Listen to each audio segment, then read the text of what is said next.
Olga strolled up the hill reading her book.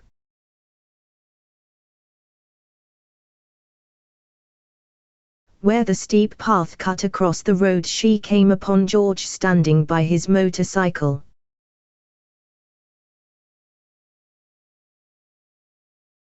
They greeted each other.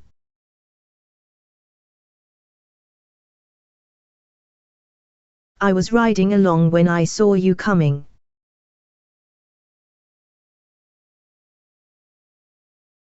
So I thought I'd wait and give you a lift if you were going the same way.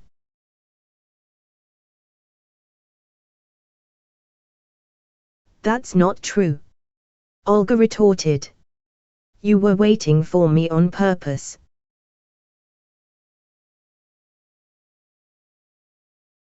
All right, I was, said George. Have it your way if you like.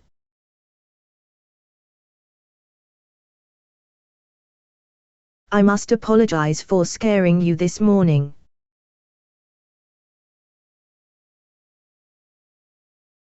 I was the lame old fellow at the gate, you see.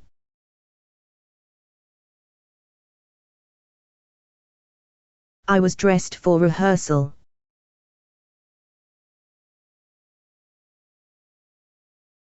Climb on and I'll take you home.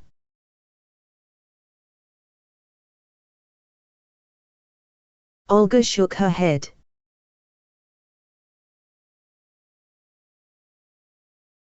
He placed a bouquet of flowers on her book.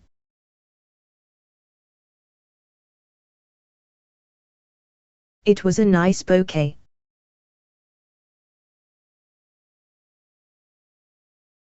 Olga blushed in confusion and threw it to the ground.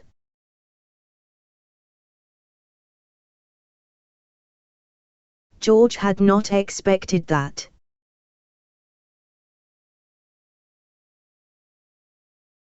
Look here, he said with chagrin. You play and sing well, and you have nice straightforward eyes.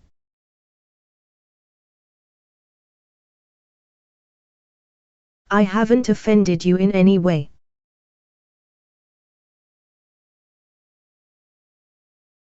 I don't think even people of the most reinforced concrete professions should act like that.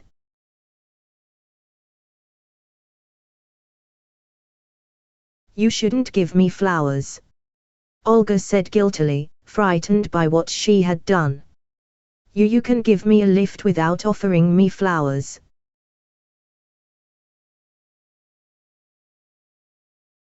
She took her seat on the leather cushion and the motorcycle sped off.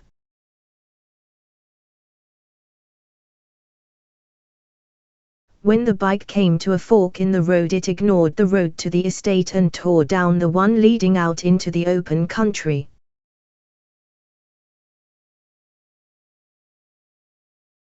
You've taken the wrong road, Olga shouted. We should have gone to the right.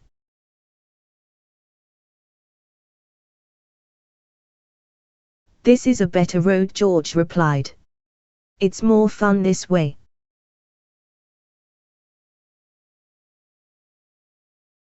Another turn, and they roared through a rustling, shady stand of trees.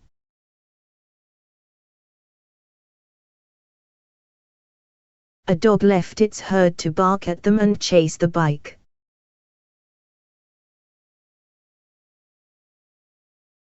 But the motorcycle was already far away.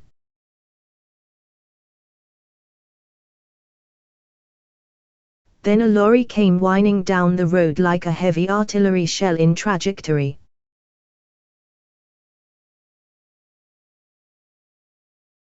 When George and Olga broke out from the clouds of dust which it had raised,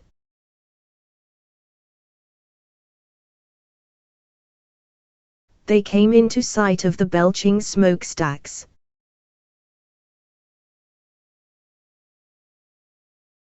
And glass and steel buildings of what looked like some strange city at the foot of a hill.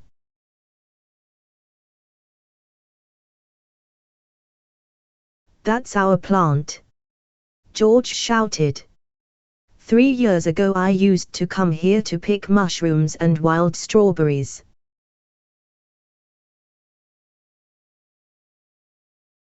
Almost without slackening speed, the motorcycle executed a U-turn.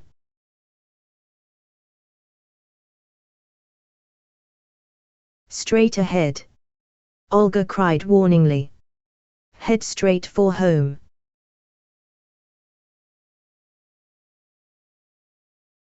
Suddenly the motor died down and they came to a stop.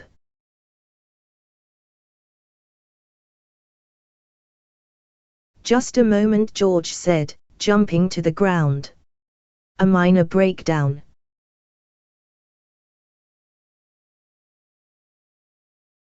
He rolled the machine over to a birch tree by the side of the road, took out a monkey wrench and began to tinker with the motor.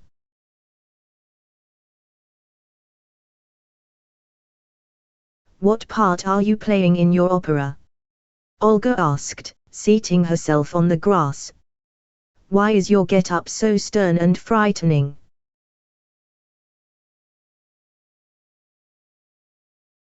I've got the part of an old soldier, replied George, busy with the motor. He's an ex-partisan and a bit off his head.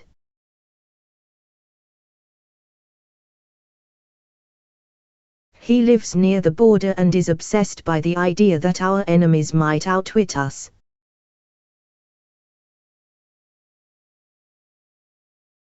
But the soldiers are a gay young lot and spend their off-duty hours playing volleyball.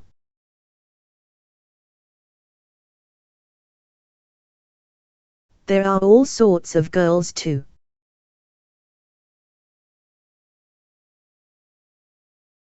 George twisted his features into a frown and began to sing in a low voice.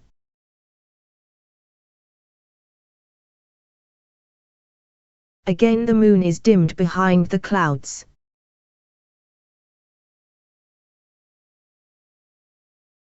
Three nights I've kept my weary watch, but shrouds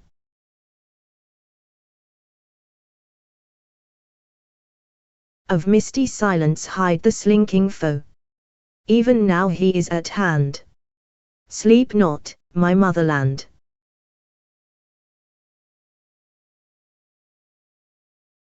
But I am old and weak.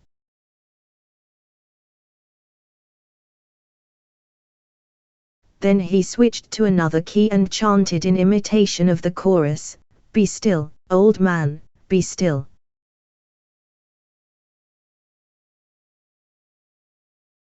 What do they mean by be still? Olga asked, wiping the dust from her lips with a handkerchief.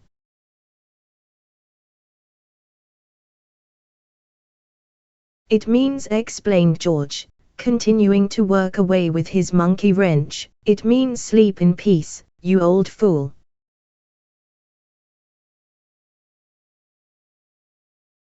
Officers and men are at their posts.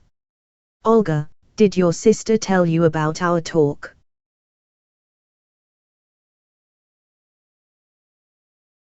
She did, and I scolded her for it.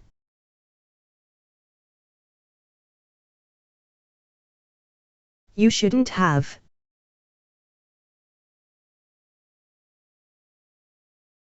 She's a very amusing child.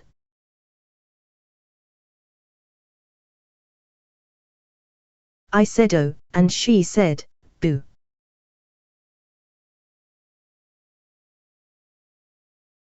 That amusing child can make life pretty difficult, Olga said. A boy by the name of Timur has been hanging around her.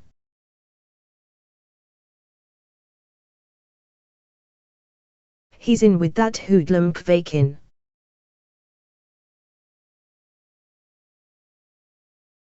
I simply can't seem to keep him away from our house.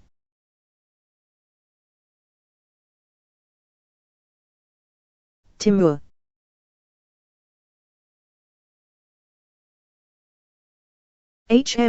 George coughed in embarrassment. Mean to say he's in that gang?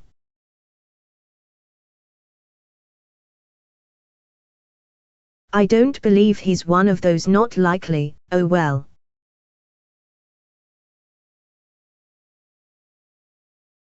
Don't you worry.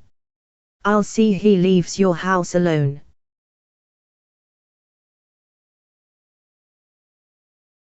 Olya, why don't you study music?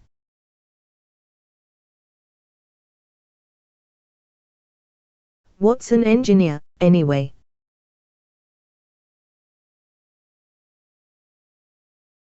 I'm an engineer myself and look at me.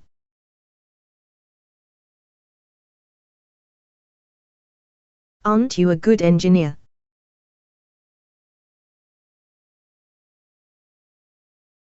Good enough, replied George, moving closer to Olga and starting to tinker with the hub of the front wheel.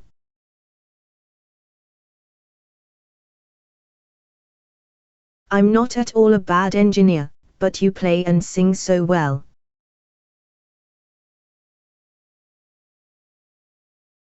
Look here, George, murmured Olga. She moved away in confusion.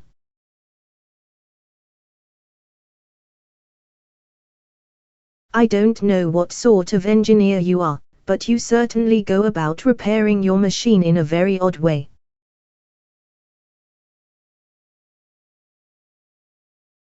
Olga gestured in imitation of his aimless tapping at the plugs and the outside of the engine with his monkey wrench.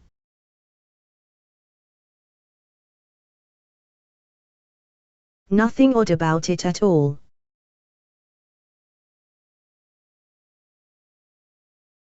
Everything's being done in the proper way. He jumped to his feet and gave the frame a couple of taps with the monkey wrench. There you are, the job's finished.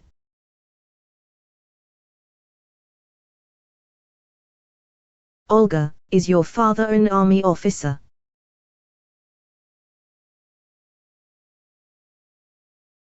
Yes.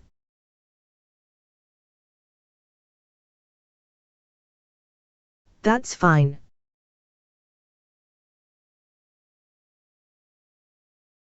I'm one too.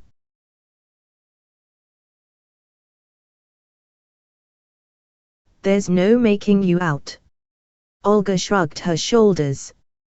First you're an engineer, then an actor and now an army officer.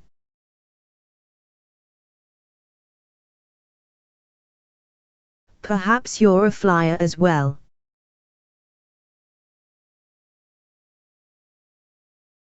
No, laughed George. Flyers dump bombs on two people's heads from above, but we strike through iron and through reinforced concrete straight to the heart.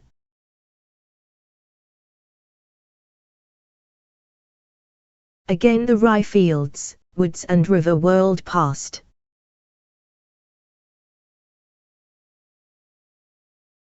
Soon they came to Olga's house.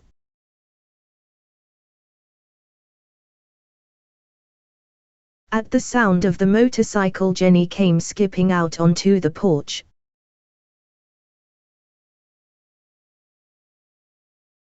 She blushed when she saw George, but after he had driven off she went up to Olga, hugged her and said enviously,